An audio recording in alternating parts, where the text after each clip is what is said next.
اللہ کے پاس جب جائے تو اللہ سبحانہ تعالیٰ اس کو دیکھ کے خوش ہو جائے. ٹھیک ہے. عمر رضی اللہ تعالیٰ عنہ نے ابن ابی بن کعب رضی اللہ تعالیٰ عنہ سے پوچھا. عمر رضی اللہ تعالیٰ عنہ نے ابن ابی بن کعب رضی اللہ تعالیٰ عنہ سے پوچھا کہ مجھے یہ بتاؤ کہ تقوی کیا ہے. آپ سوچیں کہ خود اتنے بڑے عمر رضی اللہ تعالیٰ عنہ ماشاءاللہ اتنی بڑی شخصیت، رائٹ، جن کو جنت کی بشارت، جن کے لیے نبی کریم صلی اللہ علیہ وسلم نے کہا کہ میرے بعد اگر کوئی پیغمبر ہوتا تو وہ عمر ہوتے. سبحان اللہ. اور نہ مطلب پھر بھی کتنا علم کے حریص تھے نا یہ لوگ، کتنا اپنے آپ کو صحیح کرنے میں لگے رہتے تھے. سوچتے ہوں کہ جن کو جنتوں کی بشارت ہو گئی وہ بھی خوف میں مبتلا رہتے تھے کہ کوئی غلطی نہ ہو جائے. اور کہاں ہم جو ہر لمحہ فتنوں میں گھرے ہوئے، ہر لمحہ ٹیسٹوں میں، پھر بھی ہمیں یہ ہوش نہیں، ہمیں یہ پتہ ہی نہیں کہ کتنے اس ٹیسٹ ہم نے پاس کیے اور کتنوں میں فیل ہیں، رائٹ. تو عمر رضی اللہ عنہ پوچھتے ہیں کہ مجھے بتاؤ کہ تقویٰ کیا ہے. کہا ابی بن کعب رضی اللہ عنہ نے کہا عمر، اگر جنگل بہت خاردار ہے، بہت جھاڑیاں اگی ہوئی ہیں، تو اس میں آپ سے کیسے گزرو گے اگر جنگل میں بہت جھاڑیاں ہیں، ہر طرف جو ہیں وہ کانٹے نکلے ہوئے، کیا کرو گے تم؟ عمر رضی اللہ عنہ نے کہا کہ میں اپنا دامن اٹھا لوں گا. تو انہوں نے کہا یہی تو تقویٰ ہے. تو یہ دنیا بھی ایسی جنگل ہی کی مانند ہے جس میں ہر طرف فتنے پھیلے ہوئے ہیں، اور یہ فتنے خاردار جھاڑیوں کی مانند ہیں، کانٹوں کی طرح پھیلے ہوئے ہیں. لہذا راستہ تو یہی ہے ہمارا، گزرنا تو ہمیں یہیں سے ہے.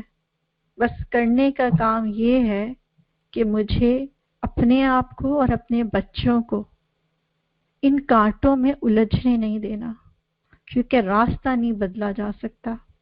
جنت کا راستہ انہی جھاڑیوں اور کانٹوں سے گزر کے آتا ہے. ٹھیک ہے. یہاں پہ میں آپ کو 3 حدیث اور شیئر کروں گی انشاءاللہ فتنوں کے متعلق، کہ نبی کریم صلی اللہ علیہ وآلہ وسلم نے کہا میری امت کے آخری دور میں ایسے فتنے آئیں گے جو بارش کے قطروں کی طرح ہوں گے جو گھروں میں برستی ہے. اب یہ سوچیں کہ نبی کریم صلی اللہ علیہ وآلہ وسلم نے اپنی امت کے لیے بتا دیا کہ ان کا جو آخری دور چل رہا ہوگا، اور آپ کو پتہ ہے اس دور کو دور فتن کہا جاتا ہے، کہ اس میں ایسے فتنے آئیں گے یعنی کوئی گھر بھی نہیں بچ سکتا. جب بارش ہوتی ہے، آپ مجھے بتائیں ایسا ہوتا ہے کہ کچھ گھروں پہ بارش نہ برسے اور میرے آگے پیچھے دائیں بائیں والے گھر پہ برس جائے اور میرا گھر بچ جائے؟ نہیں، ہر گھر میں بارش برستی ہے جب بارش ہوتی ہے. تو فتنے بھی اسی طرح ہر گھر میں داخل ہو جائیں گے.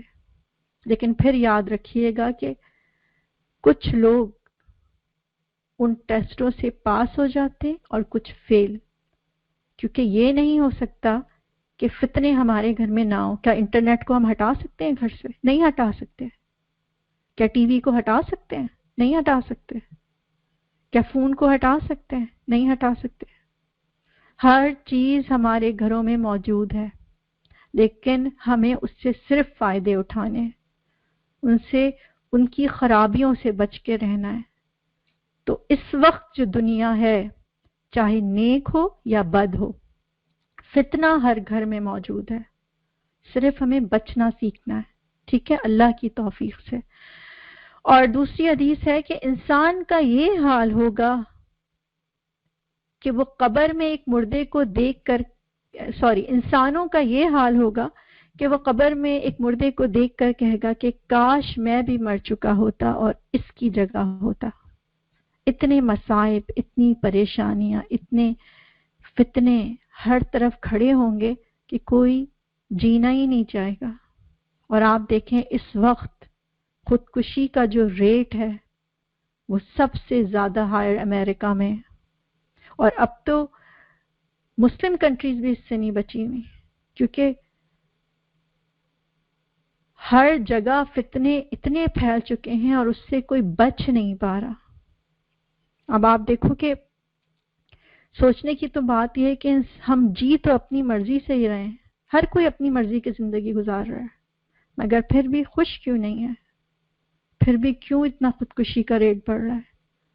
یہاں تو امریکہ میں تو آپ سوچو مسلمان بچے کتنے خودکشی کر رہے ہیں. تو انسان کو یہ حسرت ہوگی کہ اس قبر میں جو مردہ لیٹا ہے اس کی جگہ میں کیوں نہیں ہوں. اتنی پریشانیاں اور نا امیدیاں اس کو نظر آ رہی ہوں گی ہر طرف. دین پر چلنا اتنا مشکل اور دشوار ہو جائے گا جیسے کسی نے کسی کے ہاتھ میں جلتا ہوا انگارہ رکھ دیا ہو. اور آپ دیکھ لیں اس وقت کتنے لوگ ہیں جو اپنے آپ کو مسلمان کہلوانا پسند بھی کرتے ہیں. کتنے لوگ ہیں، کچھ جان پوچھ کے اپنے آپ کو چھپاتے ہیں کہ ہم مسلمان ہیں، رائٹ؟ جان کے خوف کی وجہ سے آپ کہہ لو، یا جاب چلے جانے کی خوف کی وجہ سے، یا ان کو شرمندگی ہے اپنے آپ کو مسلمان کہلوانے پر. کتنے لوگ ہیں جو آج ہم میں سے نمازی ہیں، کتنے لوگ ہیں جو زکوٰۃ دیتے ہیں، کتنے لوگ ہیں جو حلال اور حرام کا فرق جانتے ہیں، بس صرف زندگی گزار رہے ہیں اپنی مرضی سے. تو نبی کریم صلی اللہ علیہ وسلم کہتے ہیں کہ دین پر چلنا انتہائی مشکل. ایسا لگے گا جب آپ کسی سے بولو گے نا، ایک لمحے کو سوچو جب ہم اپنی اولاد سے بولو فلاں کام کر لو، فلاں گناہ چھوڑ دو، نماز پڑھ لو، روزے رکھ لو، ایسے کپڑے پہن لو، سر کور کر لو، کیا جواب ملتا ہے؟ اتنا مشکل کام، یہ کیسے پاسبل ہے؟ رائٹ؟ میں اسکول کالجز میں کیسے نماز پڑھ سکتی ہوں؟ میں اسپورٹس میں ہوتا ہوں، کیسے میں روزے رکھ سکتا ہوں؟ یہ لباس یہ کیسے میں پہن سکتی ہوں ماما؟ اتنا لوگ مجھے کہیں گے اولڈ لیڈی، رائٹ؟ اب آپ سوچیں کیا یہ وہی دور نہیں ہے؟ ہم چلانا بھی چاہیں تو چلنے والے کو کتنی دشواریوں کا سامنا ہے کہ وہ چلنا ہی نہیں چاہتا، کیونکہ اسے لگتا ہے کہ اس نے اپنے ہاتھ میں آگ پکڑ لی ہے. تو آپ دیکھیں کہ کون سا فتنہ ہے جس سے آج ہم مسلمان بچے ہوئے ہیں. منافقت، رشوت، نمازوں کو ترک کر دینا، نظر کی حفاظت نہ کرنا، امانت کا خیال نہ کرنا، شرک، زنا، شراب، اور ان سب چیزوں کو اس وقت سوسائٹی کے نارمز کہا جاتا ہے. یہ نارمز بن چکے ہیں. ہمیں فخر ہوتا ہے ہم مسلمانوں کو کہ ہمارے بچوں نے کلب جوائن کیا ہوا ہے، ہمارے بچے اور ہماری شادیوں میں یہ لباس پہنتے ہیں، رائٹ؟ نمازوں کو پڑھنا جو ہے وہ تو انتہائی کوئی بیکورڈ چیز سمجھی جاتی ہے کہ آپ فنکشنوں کو چھوڑ کے اور کونوں میں کھڑے ہو کے نماز پڑھیں. تو ہر فتنہ آج ہمارے گھر، ہمارے سوسائٹی میں، ہر جگہ، ہمارے پورے خاندانوں میں شامل ہو چکا ہے. اور اب کرنے کا کام کہ یہ ہے کہ ہم اس فتنوں سے بھاگ نہیں سکتے، کیونکہ نبی کریم صلی اللہ علیہ وسلم نے کہا ہے کہ وہ تو ہر گھر میں داخل ہوں گے، لیکن ہمیں اس سے بچنا سیکھنا ہے. ہمیں آنکھیں کھول کر شعور کے ساتھ جینا ہے، ہمیں پلٹنا ہے، اپنی غلطیوں کو درست کرنا ہے، دین کو مضبوطی سے پکڑنا ہے. ہمیں دیکھنا ہے کہ آخر کون سے طریقے اپنا کے میں اور میرے بچے ان فتنوں سے، ان شر سے محفوظ رہ سکتے ہیں. ہمیں اپنے مینول کو پڑھ کے مشین کو استعمال کرنا ہے تاکہ ہم کوئی نقصان نہ اٹھائیں. عقل مند بن کے جینا ہے، کیونکہ یہ منافق ہوتا ہے جو اندھیروں کی مانند ایک بے شعور زندگی گزار رہا ہوتا ہے. یہ منافق ہوتا ہے جو کہتا تو ہے کہ میں مسلمان ہوں، ہاں اللہ ایک ہے بس، لیکن اس کو اندھیروں اور اجالوں کا فرق نہیں پتا ہوتا.